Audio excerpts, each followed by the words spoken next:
tonight, the war between Israel and Hamas is escalating, with Israeli troops, tanks and helicopters pushing deeper into Gaza. Prime Minister Benjamin Netanyahu tonight saying it is time for war and that there will be no ceasefire because doing so would be like surrendering to Hamas. Israel's military has reached Gaza City, and there are reports that they've cut off a key road that connects the territory. The military says a female soldier who's been held hostage since the October 7th attack was freed and is doing well. The near constant barrage of airstrikes continues, with Israel saying it hit hundreds of targets in the past 24 hours, killing dozens of Hamas fighters. The Hamas-run Gaza Health Ministry says the number of people killed there now tops 8,000. The United Nations is warning that the worsening humanitarian situation is resulting in the breakdown of civil order, with civilians ransacking relief centers. We have team coverage tonight, starting with CBS's Charlie D'Agata in Tel Aviv. Good evening, Charlie. Good evening, Norah. The Prime Minister's address tonight was in English, clearly aimed at a global audience. He said the U.S. would not agree to a ceasefire after Pearl Harbor or 9/11. Neither should Israel. Israeli Defense Forces released new video set to show its tanks and troops pushing deeper into Gaza, saying they struck 600 terror targets in the past 24 hours, and also announcing that an Israeli soldier held hostage in Gaza is back home. Private Yuri Magadish freed during an operation overnight.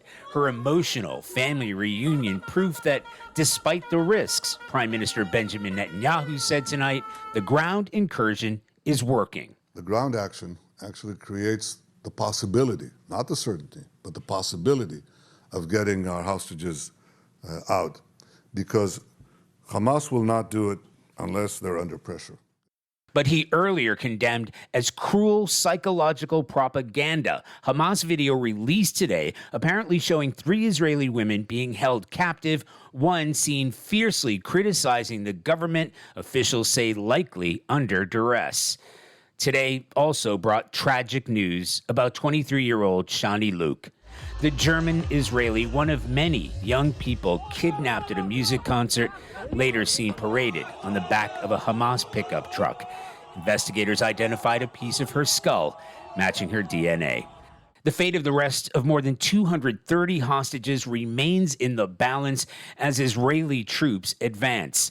Video on social media showed an Israeli tank in Gaza City blocking the territory's main north-south highway and apparently opening fire on a vehicle. And yet, even under intense bombardment, Hamas has still managed to fire rockets into Israel today, with one hitting this apartment in Netivot.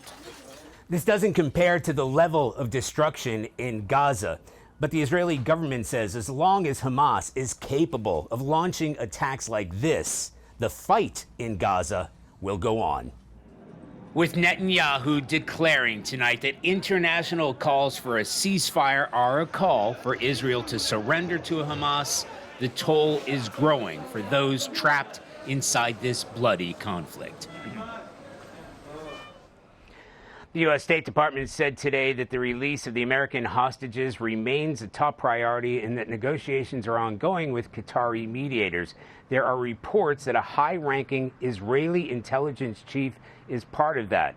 10 Americans are still unaccounted for. Norah? Charlie D'Agata, thank you.